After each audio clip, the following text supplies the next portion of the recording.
beautiful afternoon to you. Many thanks for joining me on the show Flipside. We'll say Happy New Month to each and every one of you in the month of February. Today on Flipside, we'll be talking about something very important to you and I, to everyone, as far as the nation, the society, the community is concerned. Today we'll be looking at education, revamping education sector, a way forward to seeing a better you, a better me.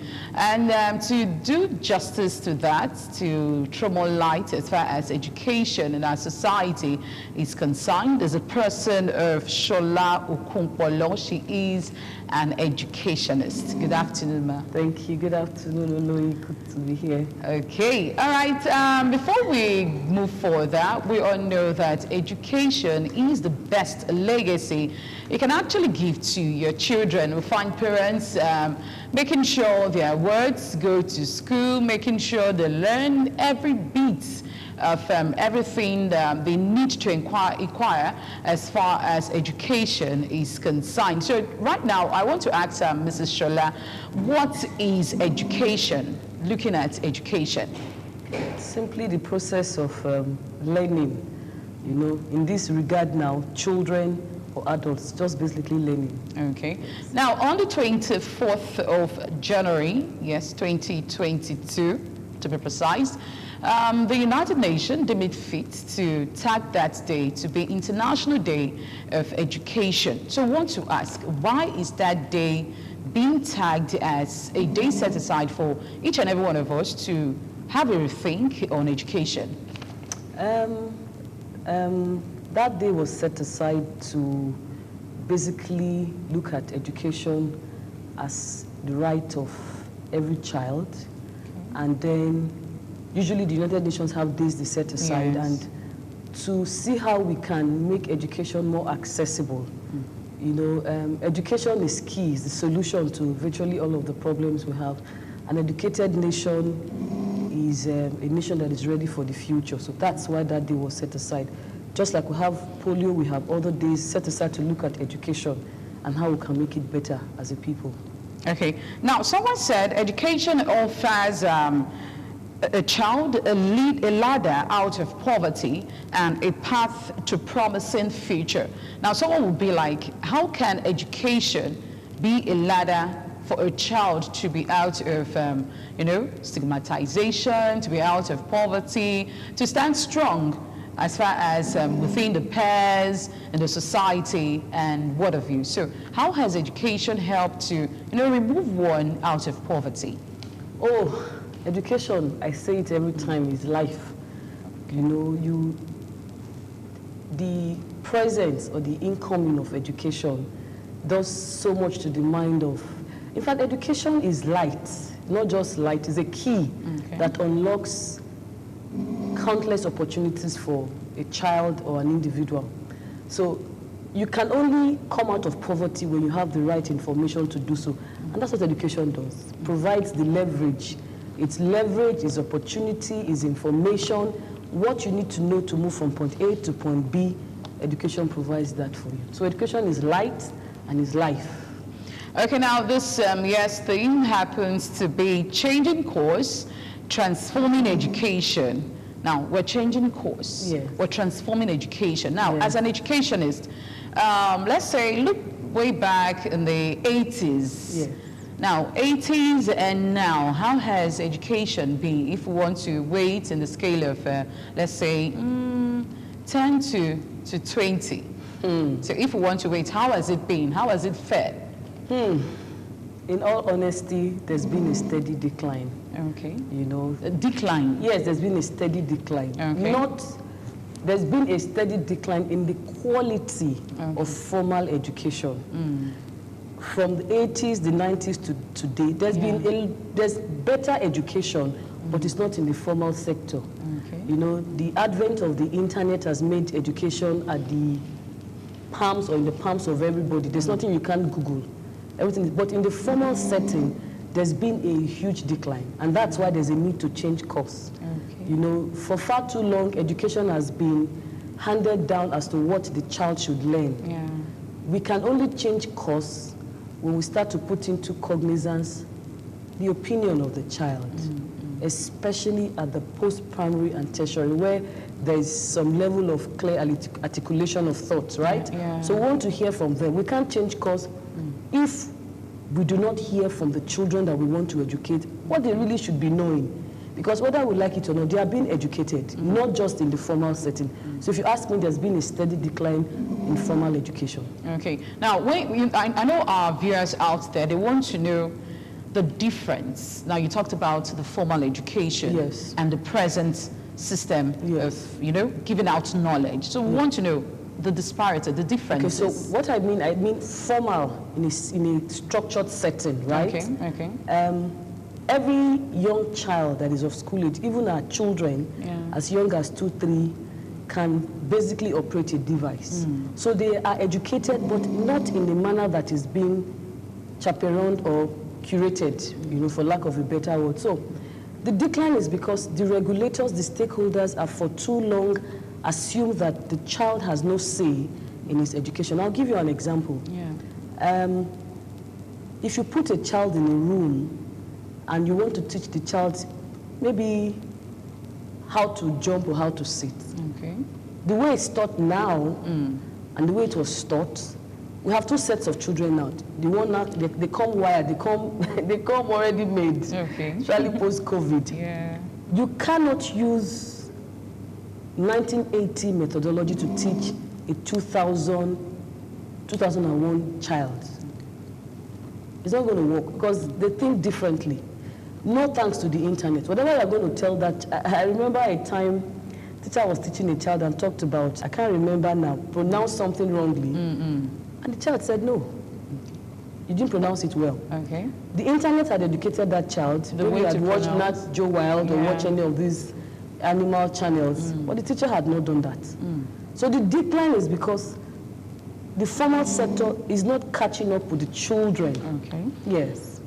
Okay, now, so are we trying to say, in order for the teachers to be able to, catch up with the internet age, like we have to say.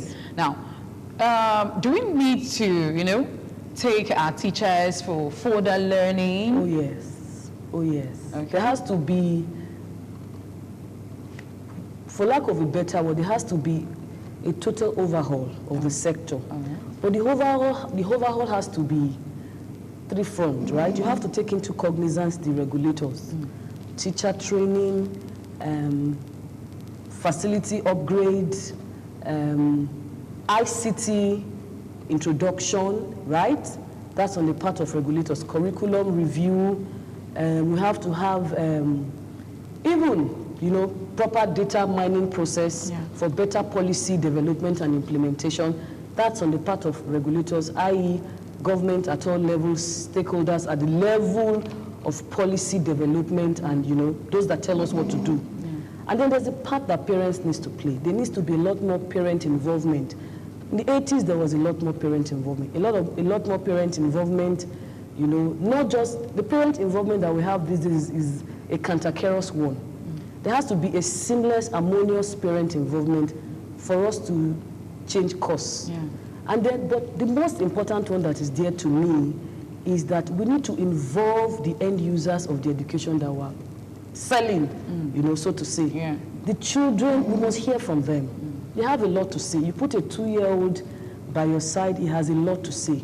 Because we can't be designing programs and courses and subjects and educational policies for children who are heading in a different direction, right? We need to change course by, most importantly now, like never before, involve the children. Like I said, we should endeavor to involve, we can't involve everybody, but we should hear from those at the post-primary, the secondary and the tertiary level.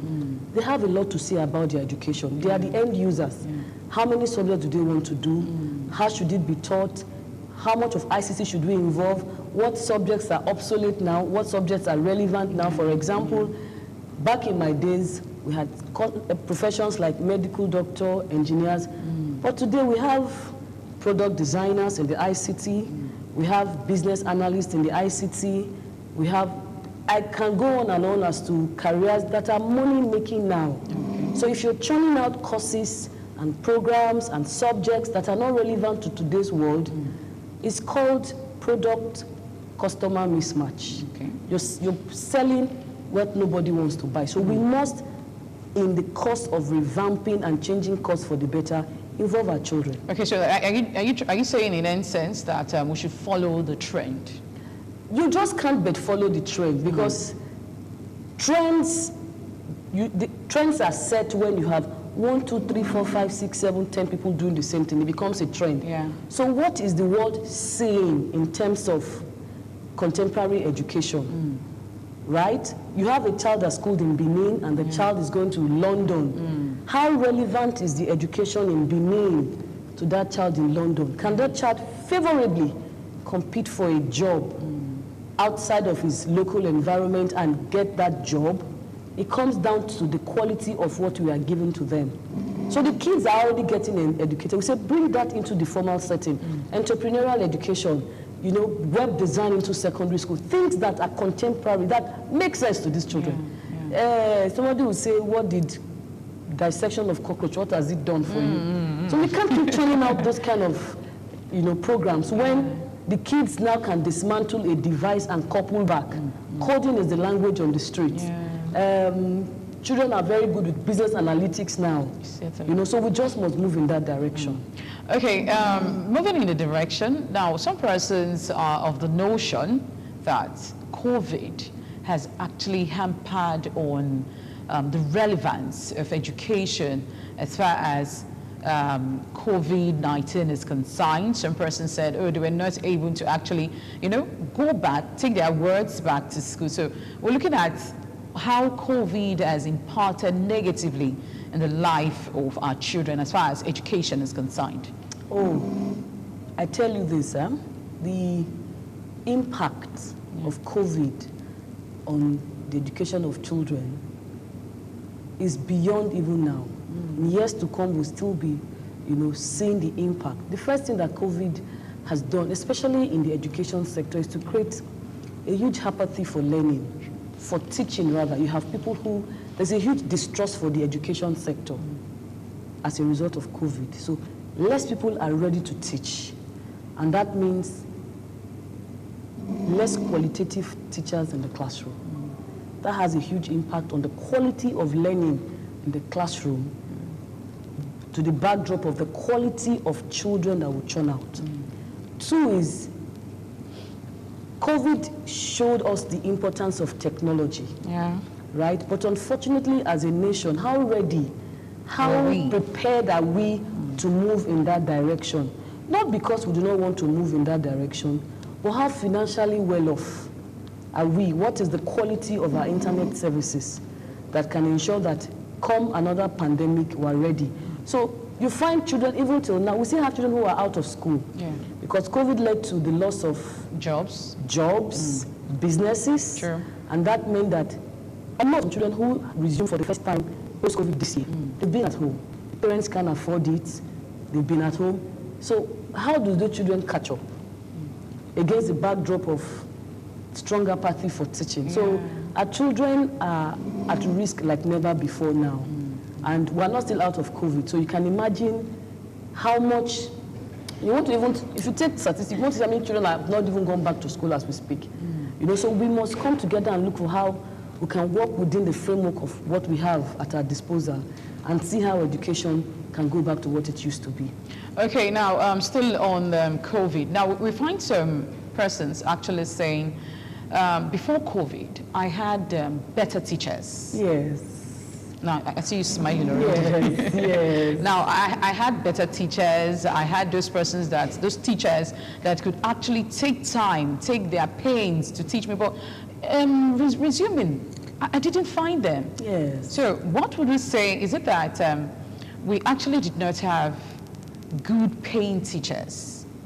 Or what would you say happened to those teachers? Okay, the truth of the matter is, I use the banking sector, have a background in banking. I use the banking sector as an example of a sector that 10 years ago was prepared for COVID, right? Remember the era of the POS terminals. 2011, 2012, 2013, there was a mass deployment of POS terminals, and it looked like the banks didn't know what they were doing. I tell you.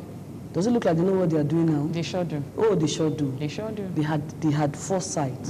But in the education sector, we didn't have the privilege of having that foresight, possibly because we're not as organized and regulated as the financial sector.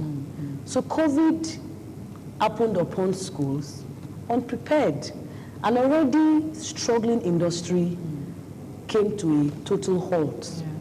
You can't expect somebody who did not get paid for 7-8 months to return to that same industry. So the reason why we have less teachers now is because there's a huge distrust of the education sector. People don't, why do I want to give my 100% when if there is another pandemic tomorrow, I'm left to my devices? So we must go back and look at staff welfare at all levels, whether public or private. Otherwise, and I tell you, this is not a blame trading or buck passing session where, oh, the schools are wrong, the parents are wrong, because whether you like it or not, whether you're a parent, whether you're a school, whether you're a regulator, we're all parents, right? And our children are in these schools. So even if my child can attend a better school, possibly for whatever reason, and my neighbor's child cannot, we're going to meet at some point where the lapses in that child will impact me, right? So we must come together as stakeholders, everybody, parents, regulators, school owners, whatever, to see how we can foster the welfare of teachers, make it more attractive, you know, and then see how we can get them, these young people, ignite the passion back into teaching. Okay, now some persons have this notion that the classrooms, the structure, the building, when I get to school, oh, I have to go and sit on the floor again to, you know, listen to my teacher teach me. In some cases, they don't even have what we call the blackboard to, you know, exercise their right of teaching. So how can we say this also has impacted negatively as far as education is concerned? Yes, one of the things that makes education holistic is not just the quality of lessons delivered, the environment that the lesson is being delivered is as important as the quality of education. The educator is important.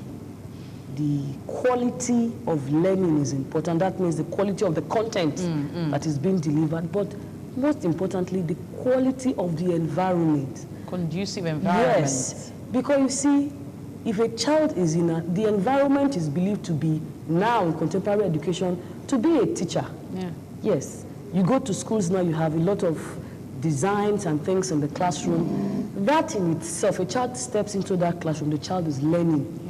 But a case where you have under-furnished or not furnished classroom settings, you could see the child come out and say, I passed.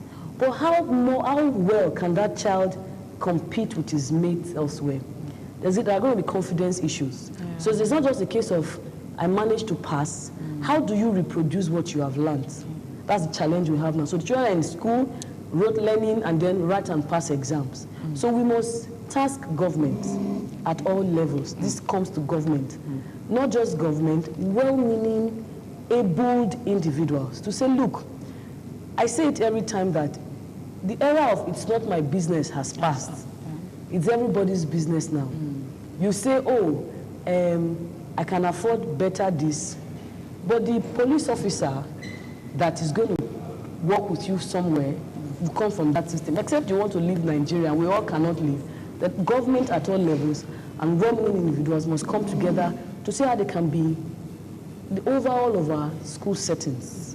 We're not saying too much, just something conducive, you know. Something nice. I'm not even asking for too much. And so that they don't say it's not in the budget. All right. Chairs, tables, blackboard, fine. Yeah. All right, we'll be right back. Don't go nowhere.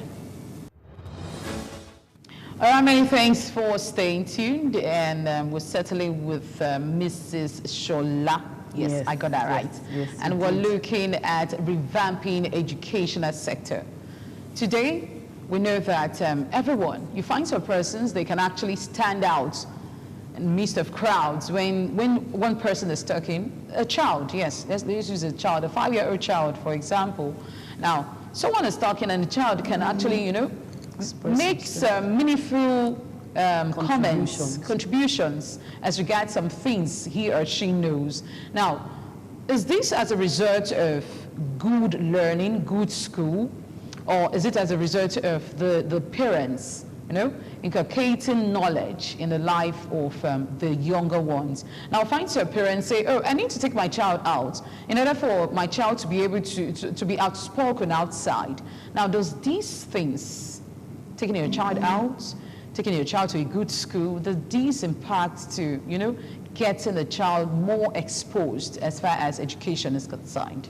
Okay, the education of the child is, for it to be holistic, must take into cognizance several things. A good school is very important, right? Not just a good school. I tell parents, not just a good school in terms of maths and English, a good school in terms of the quality of peer influence, right? That is one education that a lot of people ignore. What I mean by that is what is the quality of learning that the child is getting from his or her contemporaries. So a good school is not just about how much WAEC they pass or how much NECO they pass. What is the quality of the output when your child comes back home?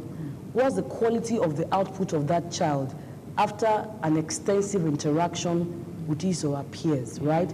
So that's what makes a good school, not just only maths and English, right?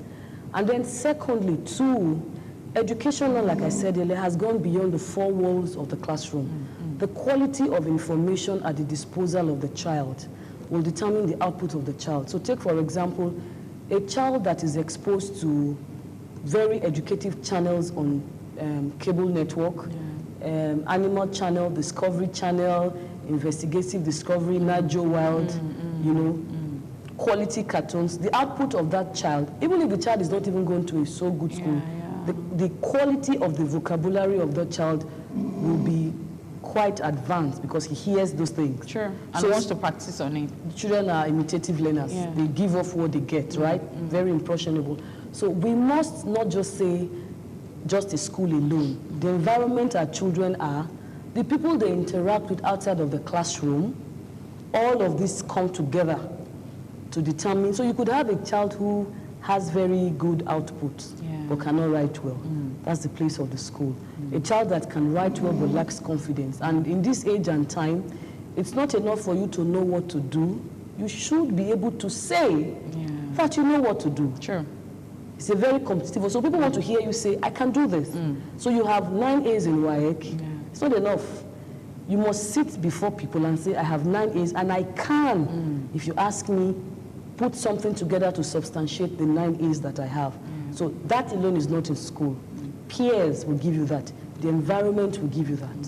So when you have a combination, a healthy, balanced combination of all of these and many other factors, you find a child not 100%, but on a scale of 1 to 10, you could give that child 8, 9 very comfortably. Okay. All right. Yes, I did say it. 24th of January, United Nations deemed it fit to say there should be a day set aside to celebrate the fact that education is important in our society. Now, in this modern age, you find some parents, they'll still tell you, what are you going to do in school? Education, I don't understand. Some persons went to school and they are nowhere to be found. In fact, they are still looking for jobs till now. Then it's even more worse, if I can actually, Now, for ladies, you find their parents saying, what's the need of education in your life? Well, you know, at the end of it, you will go to the kitchen and go cook for a man. Now, we need you as an educationist to tell our parents out there the importance of education in our society. Now, we know today we'll hear of lots of fraudsters out there. They don't even want you get to see a 10-year-old boy getting a ride for himself. 15-year-old getting a ride for himself, and you will see him say in the local lingua, who education help? Okay, so we want to know, who education help? What is the importance of education in our society? Now, you find someone you wanted to learn a trade. Yes. Now, you find the parents educating the person like, see guy, you need to go to school in as much as you want to learn a trade. So we want to know, in an overview, what is the importance of education in a society. Either be you want to learn a trade or whatever you want to do. The importance of education in our society. Oh, thank you so much, Louis. Education is light, right? And I'll tell you why there's this, I'm trying to find the word now to use with regards to education, right? Education is not a one-size-fits-all key. Unfortunately, what we understand education to be in this part of the world is go to school and get a job. That is not what education is about. Education is supposed to be a key to open your mind to opportunities. When you graduate from school, your degree reads, and I think, paraphrasing, they have found you worthy in learning and in character.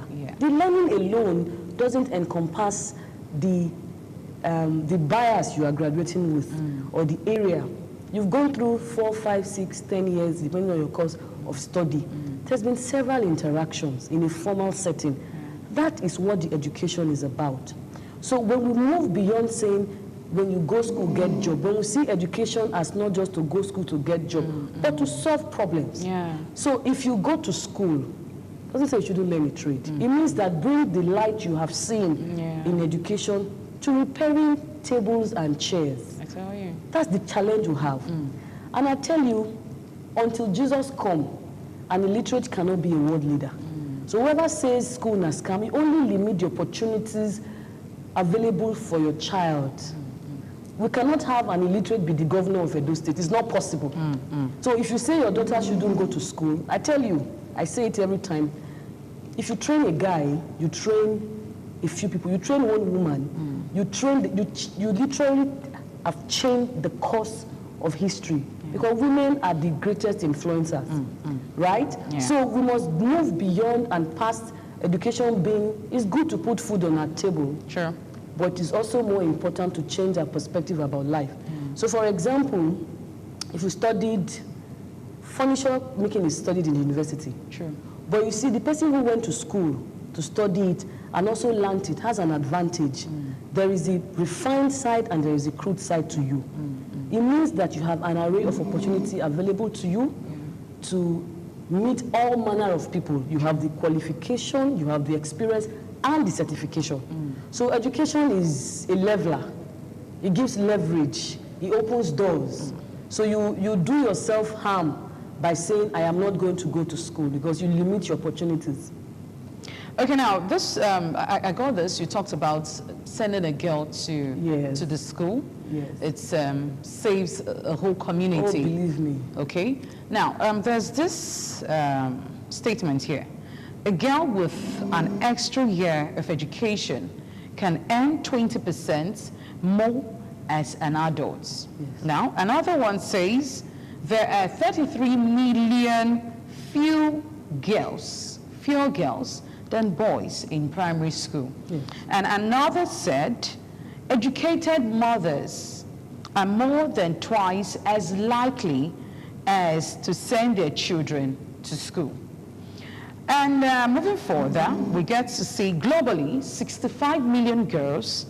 There are 31 million girls to primary school at age not in school. 31 million girls not in school. Now, most times, as regards this, now using myself as an experienced mother, you find when you're educated, you're not on the medical line, but because you're educated, you find a reason to, you know, some medical things, some medical terms. You can actually see your child being sick. As an educated mother, you say, oh, this is what's happening to the child. Okay, let me quickly get a first aid to give to my child. So I want you to pick it up from there. Okay, you see, it hurts me when people only place or value women as much as the fact that she has to be married first, right? Forgive me, I'm not a feminist, I'm happily married. But a woman is the greatest gift to humanity, a woman. If you educate a woman, you open a window of limitless opportunities to generations of women after that woman, and men as well, right? Yes, you mentioned a woman being able to, you know, give her children first aid treatment, but that's just one of the many One things that an educated woman can do. Yeah. She can challenge her children to ask for more from life. A woman is much more than childbearing. Childbearing is one of the things that a woman can do. You educate one child, that child is a mother, becomes a grandmother, becomes a teacher, great-grandmother, becomes a teacher, becomes a counselor. Yeah. So there's so much more to what a woman can do. And because of our natural maternal instinct, a woman is wired to make things better. She's wired to multiply things. So imagine, let's get the girl child as much as possible into school and stop the stigmatization and stop saying the moment she's married, she's no longer my child. She's someone else. The change in title is the making of man, right? We've seen women do so much more. And in fact, I tell you this, if you have girl children, you're a lucky man, you're a lucky woman. Because the average girl child is naturally sympathetic and empathetic. I tell you. And you know? Always thinking about the parents. Never forget home. Yeah. Never. So how better way to empower that kind of a child by giving her education, exposing her to the world. If a woman goes to London and becomes sits at the UN or US and sits at the United Nations, she will remember home. I tell you. She will remember home. So we must prioritize in this, as moving forward, the education, 360 degrees better for the girl child. All right, 360 degrees better for the girl child. So wherever you are, please, as a parent, try as much as possible, in your own little way, get your children educated, not just for yourself alone, but the betterment of the society, for the both betterment of everyone around us. Now, looking at, we're in 2022. Yeah. Now, let's, take a view over to 2030. How do we feel, or how do we think by 2030 education will be? But taking from where we are right now. Taking perspective from now. Yes, from where we are right now. The one thing I can tell you is this. If we come together as stakeholders, parents, schools, children, the outlook is going to be nice, right? Because this is the age of what I call information overload. There's so much data out there that you look at your phone.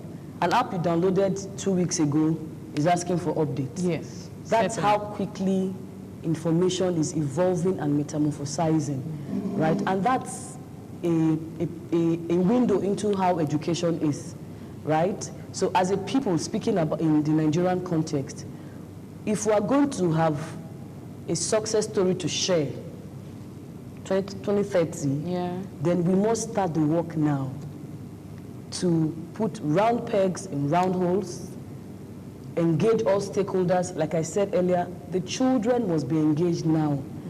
And not just one-off engagement, a regular engagement. Because they are more informed than you are. You need to hear my son talk sometimes. I'm like, where did you get this from? I tell you. They have access to the internet, and the internet is the global teacher. Everything is a Google away. So we must move from the four-corner classroom setting analog to digitalizing learning, a lot of ICT, a lot of child-driven learning, right? So that by 2030, we'll look back and say, we've done well as a people. All right, so children living in rural environments are times and twice as likely to be out of school than urban children. Now, additionally, children from the wealthiest 20% of the population are 4 times more likely to be in school than the poorest 20%. Absolutely. Sad but true. Sad but true. Sad but true. And the way out of it is, while you cannot take money and just share. Yeah. That's talking about the rural setting. It's talking about bridging the rich-poor gap. Yeah. It's age-long and it's everywhere. But this brings us to the government, right? Providence, chance has said a child is born in a setting that's not too comfortable. But that's where we all must go back and ensure that those rural communities and environments are reached. If we could put polling booths in those locations, then we can put good schools in those locations. Sure. Like I always say, we're not asking for tech. Just give these schools table, chair, qualified teachers. The government can afford that. And then well-meaning individuals, corporate organizations, in your location of operation, let them feel you. You see, I think a few days ago we heard about a young child somewhere, boys in Abeokuta, who did ritual killing and all that. Yeah. That was a rural environment. You see, that child who could commit those heinous crimes can come into Benin, and you and I are also not safe. Sure. So I say that the era of it's not my business, we've gone past that. Like in the past. Government must step up in their responsibility to providing not choicey, but affordable education. Basic table and chair for these children in rural environment, that they can, compete equitably and favorably with their contemporaries elsewhere. Okay. Now, when someone says not everybody must be educated, Yes. why do we have that notion in quotes? Not everybody must be educated. Okay. Well, there are educations at all levels. Yeah. Right? There's the basic primary 6, that's Sure. education. If the primary 1 to primary 6 is properly conducted, the Nurtured. education, child can read and write. Yeah. Right?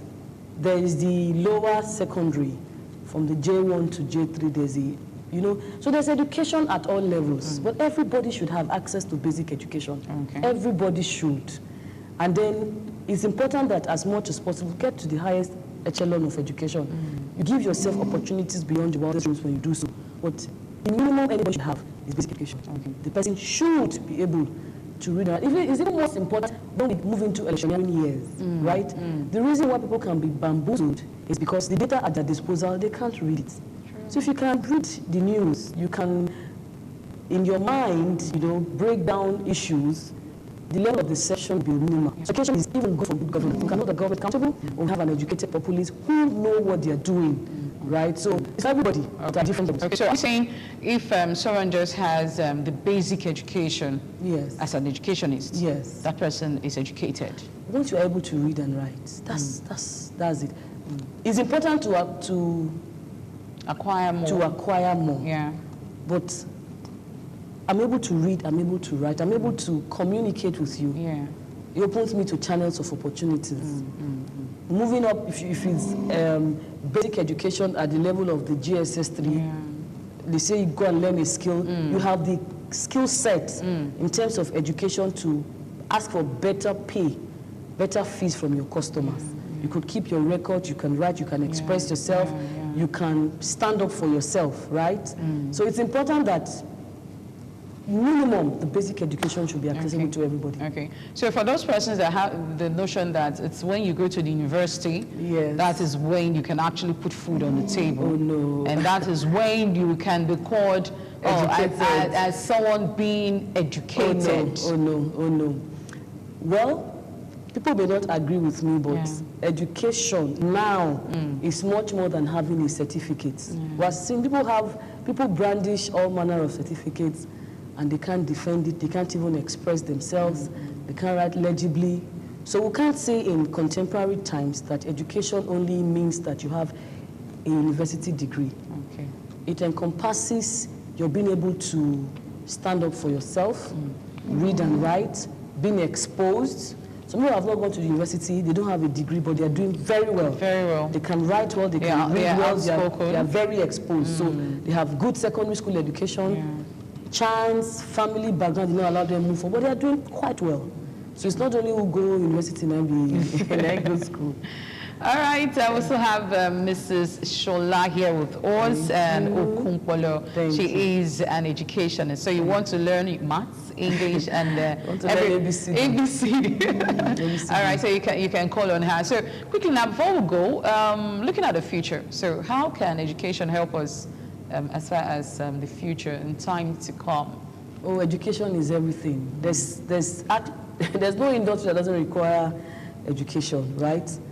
Education, digitally driven education is the way to go, where we move beyond the brick and mortar to devices, on-the-go education, education that has the children being involved, education that has stakeholders being involved, education that has relevance to the needs and problems of today per time. That's where we should be going to now. So don't teach me how to dissect cockroach alone.